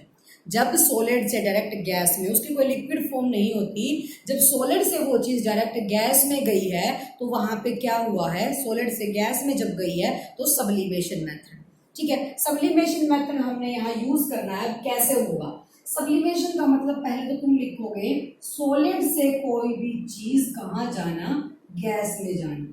हमने ले ली यहाँ पे कोई भी, जैसे हमने मिक्सचर ले लिया, किसका, किसी भी फॉर्म में ले लो, मिक्सचर ले लिया किसका, सोल्ट का और कैम्फर का, सोल्ट का और कैम्फर का। हमने उसको हीट देनी शुरू कर दी। जब तुमने इस सॉल्यूशन को हीट देनी शुरू कर दी, इसके अंदर कैम्फर भी है और सोल्ट भी है, ठीक है, ये मिक्सचर है। इस मिक्सचर को जब तुमने हीट देनी शुरू की तो जो कपूर है यानी कि जो कैम्फर है, ये कैम्फर डायरेक्ट सॉलिड से गैस में कन्वर्ट हो जाएगा। जब ये गैस में कन्वर्ट होगा तो वो यहाँ से कैम्फर के जो वेपर्स हैं वो निकलना शुरू कर देंगे, कैम्फर के जो वेपर्स हैं वो निकलना शुरू कर देंगे। तो कैम्फर तो क्या हो गया, अलग हो गया, उसके अंदर क्या बच गया, सोल्ट बच गया। तो इस प्रोसेस को बोला गया है सब्लिमेशन प्रोसेस, सब्लिमेशन प्रोसेस, ठीक है। अब ये मेथड था, क्या बोला गया है, जब कोई भी चीज ऐसी है सॉल्ट प्लस कैम्फर, जो चीज सॉलिड से डायरेक्ट गैसियस फॉर्म में चेंज हो जाती है, वहां पे मेथड यूज किया गया सब्लिमेशन का। अब हमें पता है कि कपूर की गोली जो है उसको बर्न जब तुम करते हो, हीट तुम उसको देते हो, तो क्या वो पहले लिक्विड फॉर्म में होती है, नहीं, वो डायरेक्ट गैसियस फॉर्म में चली जाती है। अब जैसे धूप बत्ती भी ले लो तुम, अगरबत्ती ले लो, कोई भी चीज ले लो, वो चीजें क्या करते हैं, जब हम हीट देते हैं उनको, वो डायरेक्ट सॉलिड से गैसियस फॉर्म में चली जाती हैं, उनकी स्मेल आनी शुरू हो जाती है, वो लिक्विड फॉर्म अपनी शो नहीं करती, ठीक है। तो वो हमारा बनेगा सब्लिमेशन मेथड, कि हम उनको हीट देके डायरेक्ट सॉलिड से गैसियस फॉर्म में ले जाके, तो एक चीज तो क्या होगी, एक कंपोनेंट तो हमारा गैसियस फॉर्म में जाके सेपरेट हो गया और दूसरा वहीं पे स्टेबल हो गया, साल्ट यहाँ पे रह गया, कैम्फर हमारा उड़ गया, इवेपोरेट हो गया। अंडरस्टूड। तो ये हमारा क्या बना, सब्लिमेशन मेथड। अब उसके बाद नेक्स्ट आता है हमारा, मान लिया मैं तुम्हें क्वेश्चन दे दूं कि आयरन फिलिंग्स और सैंड को अलग करना है, मेथड कौन सा यूज करोगे, आयरन फिलिंग्स का मतलब होता है छोटी छोटी ऑल पिन जैसी आयरन की filings, iron filings plus sand, इन दोनों को सेपरेट करना है। आयरन फिलिंग्स के पास मैग्नेटिक प्रॉपर्टीज होती हैं, पता है सबको। मैग्नेटिक प्रॉपर्टी का मतलब है कि ये मैग्नेट को कर सकते, मैग्नेट के साथ वर्क करेंगी, लेकिन जो सैंड है ये कैसी है, नॉन मैग्नेटिक है। तो इन दोनों को सेपरेट करने के सॉल्यूशन को बोला गया है मैग्नेटिक सेपरेशन। क्या बोला गया, मैग्नेटिक सेपरेशन।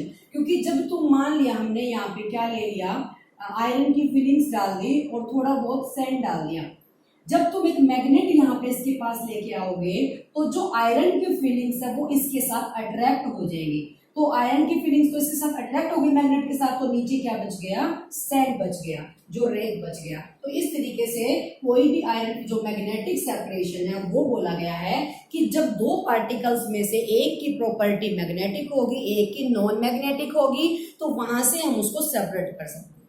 अंडरस्टूड।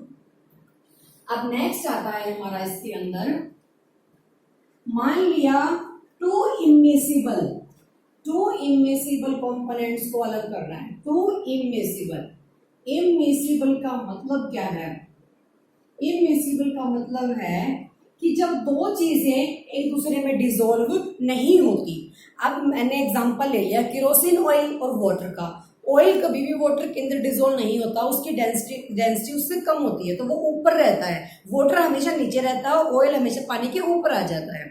ठीक है, तो इसको सेपरेट करने का मेथड क्या बनेगा, इसको बोला जाता है separating funnel. Separating funnel, separating funnel के नाम से दिख रहा है तुम्हें। मान लिया मैं यहाँ पे तुम्हें एक फनल दे देती हूँ, किसी भी फॉर्म में ले लो, ठीक है। हमने इसके अंदर इतना सरफेस केरोसिन ऑयल का डाल दिया, केरोसिन ऑयल का। ये नीचे वाला जो सरफेस है ये वाटर है, ठीक है।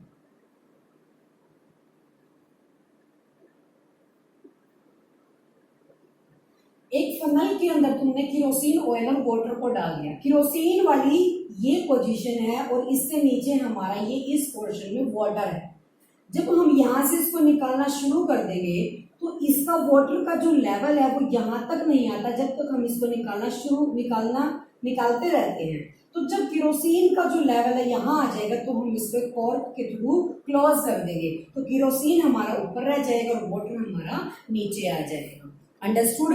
केरोसिन नॉर्मल सी फॉर्म में भी समझ लो, जब केरोसिन और वाटर को तुमने क्या कर दिया, मिक्स किया, तो केरोसिन ऊपर होता है, वाटर नीचे होता है। तो नीचे से जब हम उसको निकालना शुरू कर देंगे तो जहां तक वाटर का लेवल है वहां तक आने तक उसको स्टॉप कर देंगे फिर, ठीक है। तो वाटर नीचे सेपरेट हो जाएगा, केरोसिन ऊपर रह जाएगा। इसको बोला गया सेपरेटिंग फनल, यानी कि फनल में डालने के बाद जो दोनों का लेवल अलग है, वाटर हम अलग कर सकते हैं और केरोसिन को हम अलग कर सकते हैं जब टू इमिसिबल चीजें, जो अनडिसॉल्व्ड चीजें आपको दी गई, ठीक है। उसके बाद नेक्स्ट हमारा आएगा सेंट्रीफ्यूगल। सेंट्रीफ्यूगल यानी कि उसका एक एग्जांपल देख लो।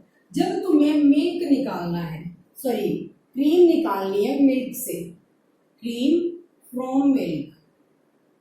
अब हम मार्केट से 2-3 टाइप का मिल्क लेके आते हैं, कोई टोन्ड है, कोई डबल टोन्ड है, कोई फुल क्रीम है। उनके सब के अंदर डिफरेंस क्या है कि सब के अंदर जो फैट की क्वांटिटी है वो किसी में कम है, किसी में ज्यादा है। डबल टोन्ड के अंदर इतना फैट नहीं होता, इतनी क्रीम नहीं होती, वैसे ही फुल क्रीम के साथ, ठीक है। अब हमें क्रीम निकालनी है मिल्क से।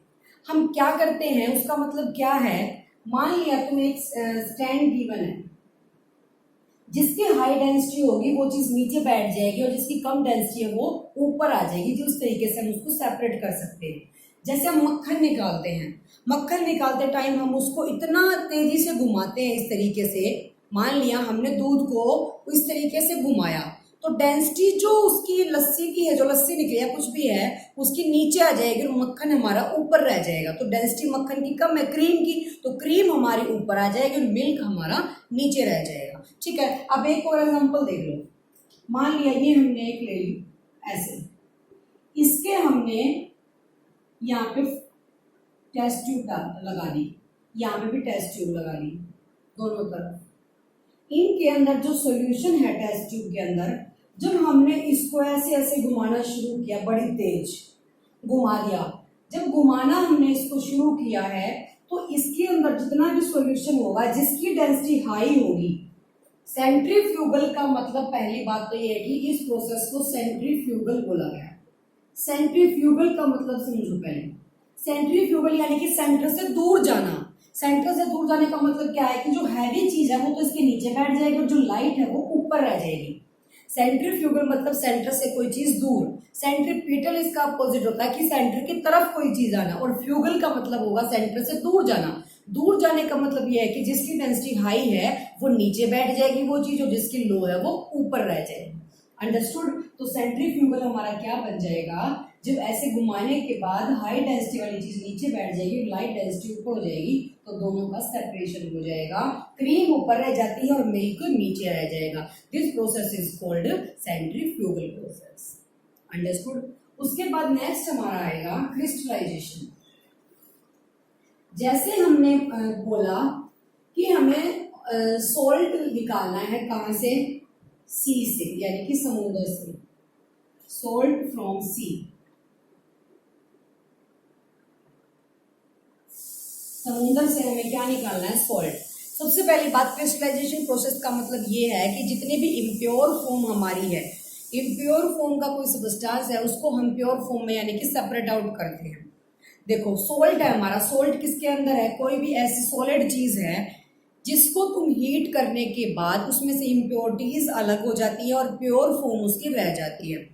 कोई भी चीज हॉट करके यानी कि गर्म करने के बाद जब उसको ठंडी करते हैं, कुछ पार्टिकल्स तो उसके इवेपोरेट हो जाते हैं। ठीक है। अब जैसे समुद्र के अंदर होता है, हम सॉल्ट निकालते हैं, हॉट करके उस चीज को गर्म करके बहुत ज्यादा उसको ठंडा करते हैं, फिर कुछ पार्टिकल्स तो हमारे इवेपोरेट हो जाएंगे। जैसे इवेपोरेशन के अंदर तो हमने क्या पढ़ा था कि सोल्ट और वाटर होते हैं, उन दोनों को हीट किया गया, सोल्ट और वाटर को। जब तुमने सोल्ट और वाटर को हीट किया तो हो सकता है सोल्ट के कुछ पार्टिकल भी वाटर के साथ इवेपोरेट हो गए हो, लेकिन क्रिस्टलाइजेशन प्रोसेस उसका जस्ट अपोजिट है। अपोजिट मतलब कुछ पार्टिकल्स तो उसके इवेपोरेट हो जाते हैं लेकिन कुछ सॉलिड फॉर्म में नीचे रह जाते हैं। जो सॉलिड फॉर्म में नीचे रह गए उनको बोला गया है क्रिस्टलाइजेशन, यानी कि क्रिस्टल्स बनना, सॉलिड फॉर्म के अंदर क्रिस्टल बनना। तो ये क्या बनेगा, सॉल्ट फॉर्म सी। इस प्रोसेस को बोला गया है crystallization. Crystallization process.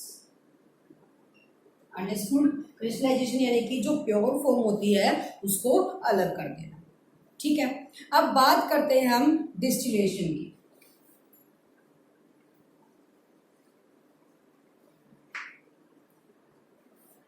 Distillation process कौन सा है, अब तो हमने पीछे पढ़ा था इमिसिबल, जो दो लिक्विड इमिसिबल यानी कि जो डिसोल्व नहीं हो सकते उनके बारे में। अब बात करते हैं miscible. When two, how we can separate two miscible liquids, how we can separate two miscible यानी कि जो एक दूसरे में बिल्कुल घुल गए हैं, उन दोनों लिक्विड्स को तुम किस तरीके से अलग कर सकते हो। ठीक है। तो हमारा प्रोसेस यहाँ है डिस्टिलेशन। उस प्रोसेस को बोला गया है डिस्टिलेशन प्रोसेस। ठीक है। डिस्टिलेशन प्रोसेस हमारा क्या बनेगा यहाँ, अब देखो तुम्हारे पास दो लिक्विड है, अब वो लिक्विड में क्या ले लूं, मान लिया तुम्हारा एग्जांपल बुक में गिवन है acetone plus water, acetone plus water. Acetone और वाटर का तुम्हारे पास सॉल्यूशन है। ठीक है। अब तुम्हें दोनों एक दूसरे में मिक्स है, दोनों को सेपरेट आउट करना है। किस तरीके से करेंगे, बेस्ड ऑन बॉइलिंग पॉइंट। जो इनका सेपरेशन पॉइंट है वो बॉइलिंग पॉइंट है। क्यों, फर्स्ट चैप्टर में मैंने बताया था बॉइलिंग पॉइंट ऐसा पॉइंट होता है जहां पे वो सब्सटेंस या वो लिक्विड बॉइल करना शुरू कर देता है। वो लिक्विड जहां बॉइल करना शुरू कर दे उसको क्या बोला गया है, बॉइलिंग पॉइंट बोला गया। तो एसीटोन का मान लिया मैंने कितना है, 56 डिग्री है, और लिक्विड का हमारा होता है 100 डिग्री सेल्सियस। दोनों का बॉइलिंग पॉइंट अलग है, एसीटोन का अलग है और वाटर का अलग है। अब हमने इनको डाल लिया, मान लिया दोनों का मिक्सचर रेडी कर लिया यहाँ पे, एसीटोन और वाटर का। ठीक है।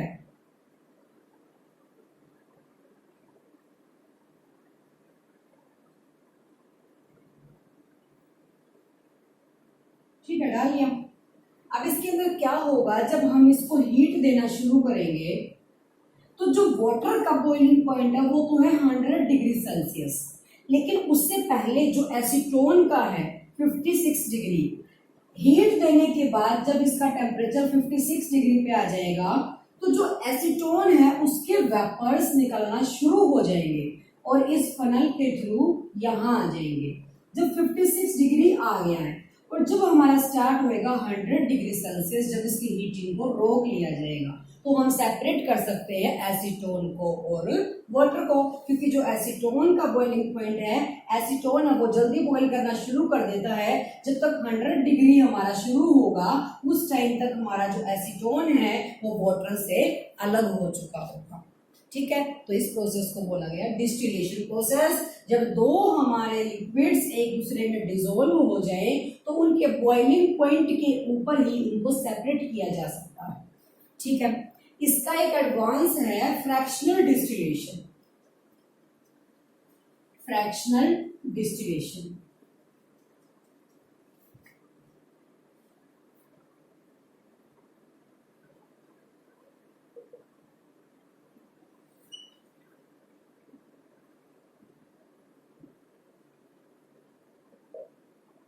Fractional distillation. अब ये किस तरीके से होगा? फ्रैक्शनेशन डिस्टिलेशन का मतलब क्या है?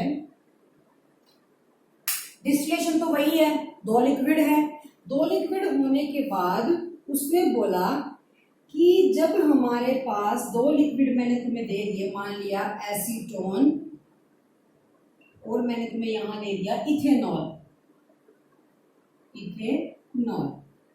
ठीक है।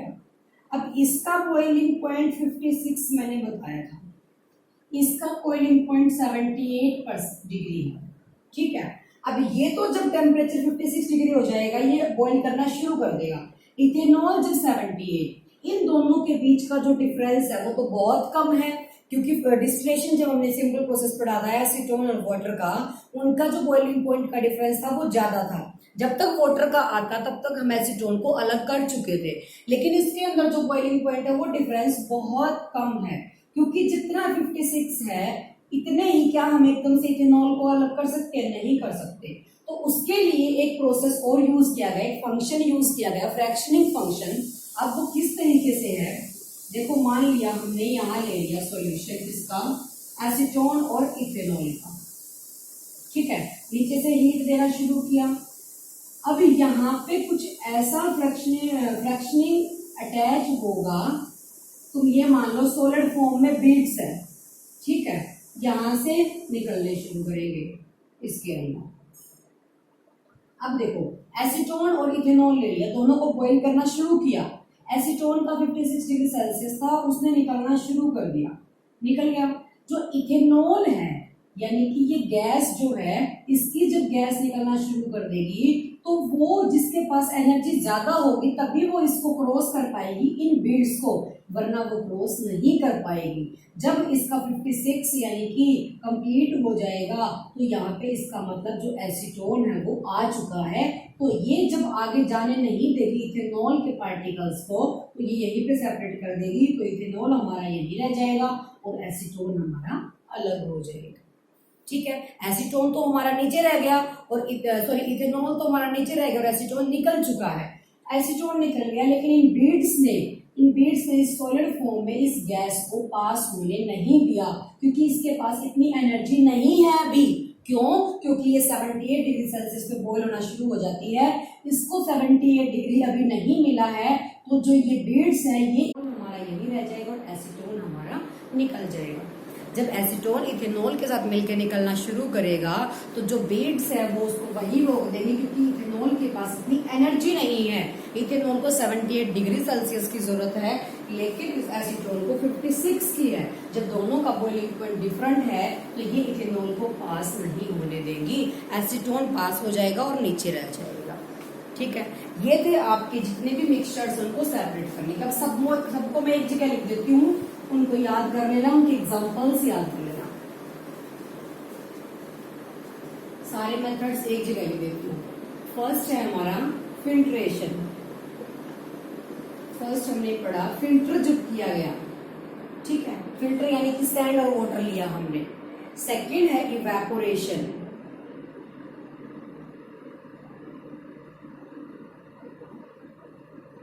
थर्ड हमने पढ़ा सब्लिमेशन।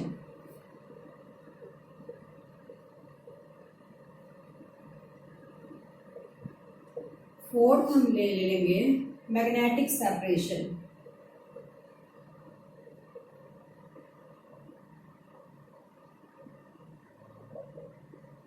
ठीक है, फिफ्थ हम पढ़ेंगे यहाँ पे क्रिस्टलाइजेशन।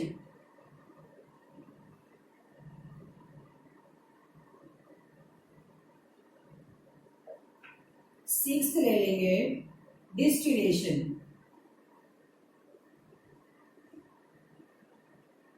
सेवंथ ले लेंगे fractional distillation. Fractional distillation. Eighth ले लेंगे क्रोमैटोग्राफी। ये तो रह गया हमारा अपना।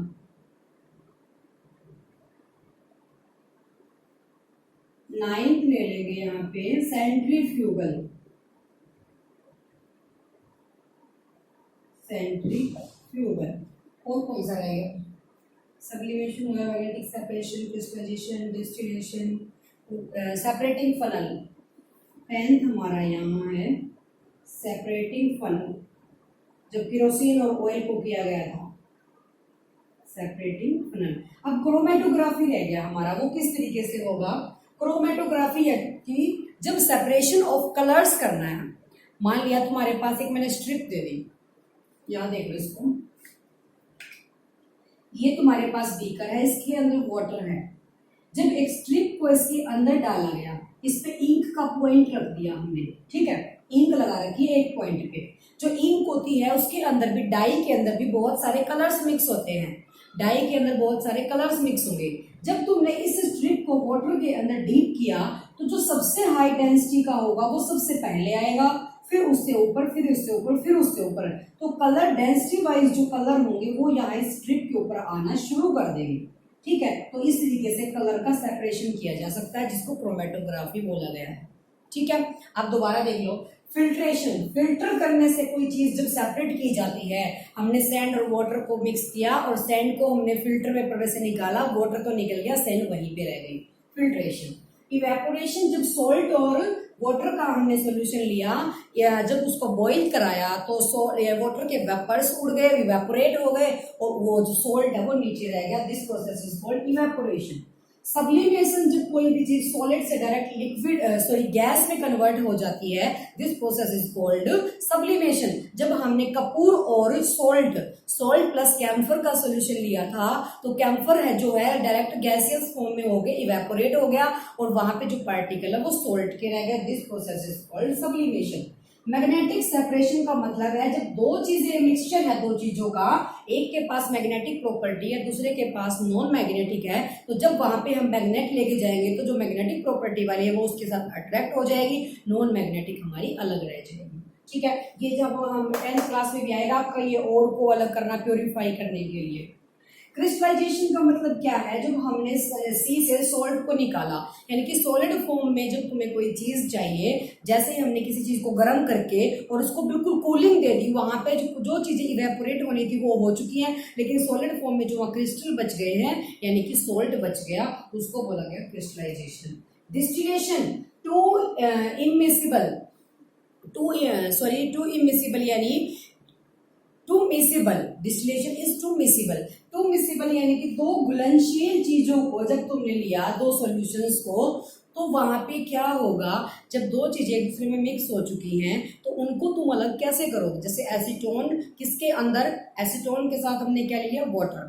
वो बॉइलिंग पॉइंट के बेस पे ही दोनों सेपरेट होंगे। जो चीज जल्दी बॉइल करना शुरू कर देगी वो बॉइल होके निकल जाएगी, यानी कि वेपर के थ्रू निकल जाएगी। लेकिन जब 100 डिग्री सेल्सियस टेम्परेचर, थर्मोमीटर की नीड है वहां पे, हमें टेम्परेचर को क्या करना है? मेजर करते रहना है। जब 100 डिग्री सेल्सियस जाएगा तो वाटर के लिए वो सफिशियंट है, तो वहां पे हम उसको स्टॉप कर देंगे, दोनों सेपरेट हो जाएंगे।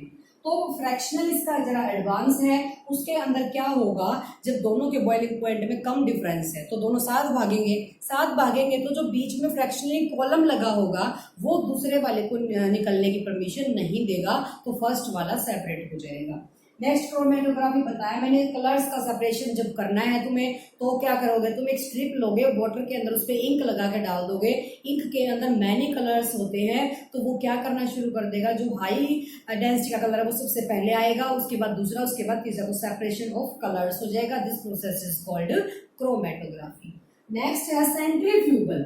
सेंट्रीफ्यूगल जब हम लेते हैं, ये लेबोरेटरीज के अंदर भी यूज होता है ब्लड और यूरिन को अलग करने के लिए, ठीक है, सेपरेट करने के लिए, और मिल्क में से क्रीम को निकालने के लिए सेंट्रीफ्यूगल का यूज होगा। नेक्स्ट है separating funnel. Separating funnel to immiscible. Immiscible यानी जो दो चीजें हम एक दूसरे में डिसोल्व नहीं हो सकती उनको कैसे सेपरेट करना है, सेपरेटिंग फनल के थ्रू। जैसे केरोसिन ऑयल लिया हमने, केरोसिन ऑयल लेने के बाद वाटर में उसको डाला था, तो केरोसिन ऑयल तो ऊपर वाली सरफेस पे रह गया और वाटर नीचे है, तो नीचे से हम एक फनल के थ्रू वाटर को नीचे से निकाल देंगे। जब वाटर का लेवल खत्म हो जाएगा तो वहां से उसको स्टॉप कर देंगे, तो केरोसिन जो है वो फनल में रह जाएगा और वाटर नीचे निकल जाएगा, ठीक है। इस प्रोसेस को बोला गया सेपरेटिंग फनल।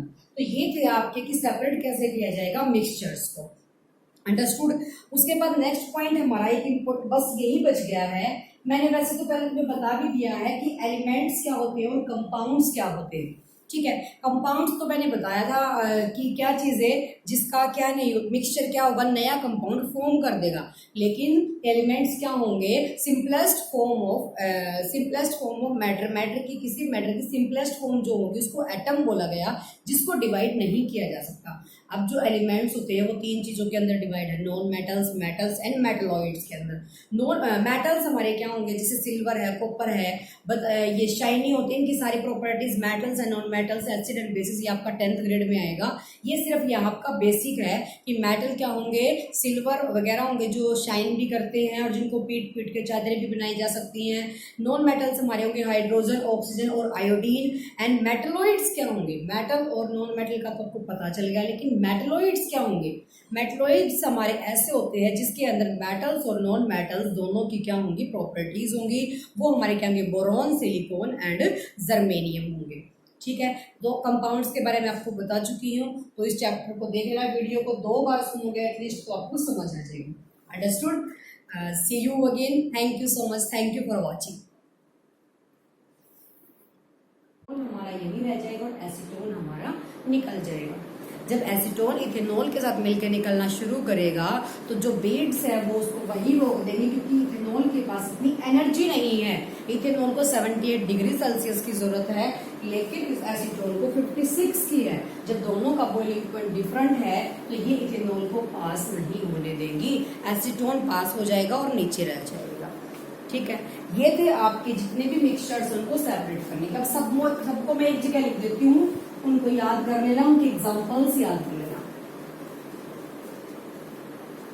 सारे मेथड्स एक जगह लिख देती हूँ। फर्स्ट है हमारा फिल्ट्रेशन। फर्स्ट हमने पढ़ा फिल्टर जब किया गया, ठीक है, फिल्टर यानी कि सैंड और वाटर लिया हमने। सेकेंड है इवेपोरेशन।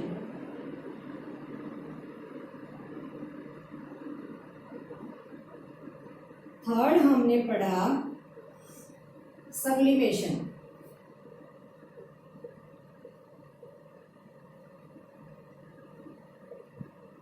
फोर्थ हम ले लेंगे मैग्नेटिक सेपरेशन।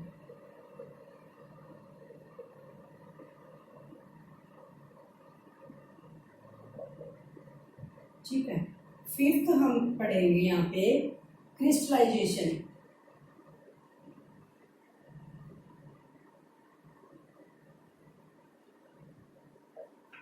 सिक्स्थ ले लेंगे डिस्टिलेशन।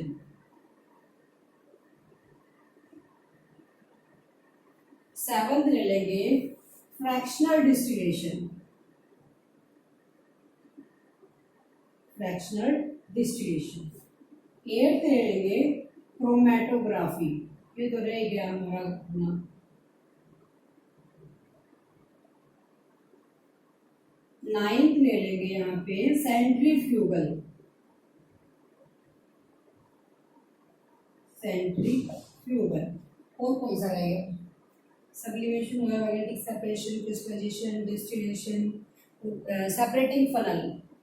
10th हमारा यहाँ है सेपरेटिंग फनल, जब केरोसिन और ऑयल को किया गया था, सेपरेटिंग फनल। अब क्रोमेटोग्राफी रह गया हमारा, वो किस तरीके से होगा? क्रोमेटोग्राफी है कि जब सेपरेशन ऑफ कलर्स करना है, मान लिया तुम्हारे पास एक मैंने स्ट्रिप दे दी, यहां देख लो इसको, ये तुम्हारे पास बीकर है, इसके अंदर वाटर है। जब एक स्ट्रिप को इसके अंदर डाला गया, इस पे इंक का पॉइंट रख दिया हमने, ठीक है, इंक लगा रखी है एक पॉइंट पे। जो इंक होती है उसके अंदर भी, डाई के अंदर भी बहुत सारे कलर्स मिक्स होते हैं, डाई के अंदर बहुत सारे कलर्स मिक्स होंगे। जब तुमने इस स्ट्रिप को वाटर के अंदर डीप किया तो जो सबसे हाई डेंसिटी का होगा वो सबसे पहले आएगा, फिर उससे ऊपर, फिर उससे ऊपर, फिर उससे ऊपर। तो कलर डेंसिटी वाइज जो कलर होंगे वो यहाँ स्ट्रिप के ऊपर आना शुरू कर देंगे, ठीक है। तो इस तरीके से कलर का सेपरेशन किया जा सकता है, जिसको क्रोमेटोग्राफी बोला गया है, ठीक है। अब दोबारा देख लो, फिल्ट्रेशन, फिल्टर करने से कोई चीज जब सेपरेट की जाती है, हमने सैंड और वाटर को मिक्स किया और सैंड को हमने फिल्टर पेपर से निकाला, वाटर तो निकल गया, सैंड वहीं पे रह गई, फिल्ट्रेशन। इवेपोरेशन, जब सॉल्ट और वाटर का हमने सोल्यूशन लिया या जब उसको बॉईल कराया तो वाटर के वेपर्स उड़ गए, इवेपोरेट हो गए और वो जो सॉल्ट है वो नीचे रह गया, this process is called evaporation. Sublimation, जब कोई भी चीज सॉलिड से डायरेक्ट लिक्विड गैस में कन्वर्ट हो जाती है, this process is called sublimation. जब हमने कपूर और सॉल्ट प्लस कैम्फर का सॉल्यूशन लिया था, तो कैम्फर है जो है डायरेक्ट गैसियस फॉर्म में हो गए, इवेपोरेट हो गया और वहां पे जो पार्टिकल है वो सॉल्ट के रह गए, this process is called sublimation. Magnetic separation का मतलब है जब दो चीजें मिक्सचर है, दो चीजों का, एक के पास मैग्नेटिक प्रॉपर्टी है, दूसरे के पास नॉन मैग्नेटिक है, तो जब वहां पे हम मैग्नेट लेके जाएंगे तो जो मैग्नेटिक प्रॉपर्टी वाली है वो उसके साथ अट्रैक्ट हो जाएगी, नॉन मैग्नेटिक हमारी अलग रह जाएगी, ठीक है। ये जब हम 10th क्लास में भी आएगा आपका ये और को अलग करना, प्योरीफाई करने के लिए। क्रिस्टलाइजेशन का मतलब क्या है? जब हमने सी से सॉल्ट को निकाला, यानी कि सॉलिड फॉर्म में जब तुम्हें कोई चीज चाहिए, जैसे हमने किसी चीज को गर्म करके और उसको बिल्कुल कूलिंग दे दी, वहां पे जो चीजें इवेपोरेट होनी थी वो हो चुकी हैं, लेकिन सॉलिड फॉर्म में जो वहां क्रिस्टल बच गए हैं, यानी कि सॉल्ट बच गया, उसको बोला गया क्रिस्टलाइजेशन। डिस्टिलेशन, टू इमिसिबल यानी two miscible, distillation is two miscible. Two miscible यानी कि दो घुलनशील चीजों को जब तुमने लिया, दो सॉल्यूशंस को, तो वहां पे क्या होगा, जब दो चीजें एक दूसरे में मिक्स हो चुकी हैं तो उनको तुम अलग कैसे करोगे? जैसे एसीटोन, किसके अंदर, एसीटोन के साथ हमने क्या लिया, वाटर, वो बॉइलिंग पॉइंट के बेस पे ही दोनों सेपरेट होंगे। जो चीज जल्दी बॉइल करना शुरू कर देगी वो बॉइल होके निकल जाएगी, यानी कि वेपर के थ्रू निकल जाएगी। लेकिन जब 100 डिग्री सेल्सियस टेम्परेचर, थर्मोमीटर की नीड है, वहां पे हमें टेम्परेचर को क्या करना है, मेजर करते रहना है। जब 100 डिग्री सेल्सियस जाएगा तो वाटर के लिए वो सफिशियंट है, तो वहां पे हम उसको स्टॉप कर देंगे, दोनों सेपरेट हो जाएंगे। तो फ्रैक्शनल इसका जरा एडवांस है, उसके अंदर क्या होगा, जब दोनों के बॉइलिंग पॉइंट में कम डिफरेंस है तो दोनों साथ भागेंगे तो जो बीच में फ्रैक्शनली कॉलम लगा होगा वो दूसरे वाले को निकलने की परमिशन नहीं देगा, तो फर्स्ट वाला सेपरेट हो जाएगा। नेक्स्ट क्रोमेटोग्राफी बताया मैंने, कलर्स का सेपरेशन जब करना है तुम्हें तो क्या करोगे, तुम एक स्ट्रिप लोगे, वाटर के अंदर उस पर इंक लगा के डाल दोगे, इंक के अंदर मैनी कलर्स होते हैं, तो वो क्या करना शुरू कर देगा, जो हाई डेंसिटी का कलर है वो सबसे पहले आएगा, उसके बाद दूसरा, उसके बाद तीसरा, तो सेपरेशन ऑफ कलर्स हो जाएगा, this process is called chromatography. Next है सेंट्रीफ्यूगल। सेंट्रीफ्यूगल जब हम लेते हैं, ये लेबोरेटरीज के अंदर भी यूज होता है ब्लड और यूरिन को अलग करने के लिए, ठीक है, सेपरेट करने के लिए, और मिल्क में से क्रीम को निकालने के लिए सेंट्रीफ्यूगल का यूज होगा। नेक्स्ट है separating funnel. Separating funnel to immiscible यानी जो दो चीजें हम एक दूसरे में डिसोल्व नहीं हो सकती उनको कैसे सेपरेट करना है, सेपरेटिंग फनल के थ्रू। जैसे केरोसिन ऑयल लिया हमने, केरोसिन ऑयल लेने के बाद वाटर में उसको डाला था, तो केरोसिन ऑयल को ऊपर वाली सरफेस पे रह गया और वाटर नीचे है, तो नीचे से हम एक फनल के थ्रू वाटर को नीचे से निकाल देंगे। जब वाटर का लेवल खत्म हो जाएगा तो वहां से उसको स्टॉप कर देंगे, तो केरोसिन जो है वो फनल में रह जाएगा और वाटर नीचे निकल जाएगा, ठीक है। इस प्रोसेस को बोला गया सेपरेटिंग फनल। तो ये थे आपके कि सेपरेट कैसे किया जाएगा मिक्सचर्स को, अंडरस्टूड। उसके बाद नेक्स्ट पॉइंट हमारा एक बस यही बच गया है मैंने वैसे तो पहले तुम्हें बता भी दिया है कि एलिमेंट्स क्या होते हैं और कंपाउंड्स क्या होते हैं, ठीक है। कंपाउंड्स तो मैंने बताया था कि क्या चीज़ है जिसका क्या नहीं मिक्सचर क्या होगा, नया कंपाउंड फॉर्म कर देगा। लेकिन एलिमेंट्स क्या होंगे, simplest form of matter, matter की किसी मैटर की सिंपलेस्ट फॉर्म जो होगी उसको एटम बोला गया, जिसको डिवाइड नहीं किया जा सकता। अब जो एलिमेंट्स होते हैं वो तीन चीज़ों के अंदर डिवाइड है, non metals, metals and metalloids के अंदर। नॉन मेटल्स हमारे क्या होंगे, जैसे सिल्वर है, कॉपर है, ये शाइनी होते हैं, इनकी सारी properties. Metals and non metals, acid and bases, ये आपका 10th ग्रेड में आएगा। ये सिर्फ यहाँ आपका बेसिक है कि मेटल क्या होंगे, सिल्वर वगैरह होंगे जो शाइन भी करते हैं और जिनको पीट पीट के चादरें भी बनाई जा सकती हैं। नॉन मेटल्स हमारे होंगे हाइड्रोजन, ऑक्सीजन और आयोडीन। एंड मेटलॉइड्स क्या होंगे, मेटल और नॉन मेटल का तो आपको पता चल गया, लेकिन मेटलॉइड्स क्या होंगे, मेटलॉइड्स हमारे ऐसे होते हैं जिसके अंदर मेटल्स और नॉन मेटल्स दोनों की क्या होंगी, प्रॉपर्टीज होंगी। वो हमारे क्या होंगे, बोरॉन, सिलिकॉन एंड जर्मेनियम होंगे, ठीक है। दो कंपाउंड्स के बारे में आपको बता चुकी हूँ, तो इस चैप्टर को देख लेना, वीडियो को 2 बार सुनोगे एटलीस्ट तो आपको समझ आ जाएगी। Understood? See you again, thank you so much, thank you for watching.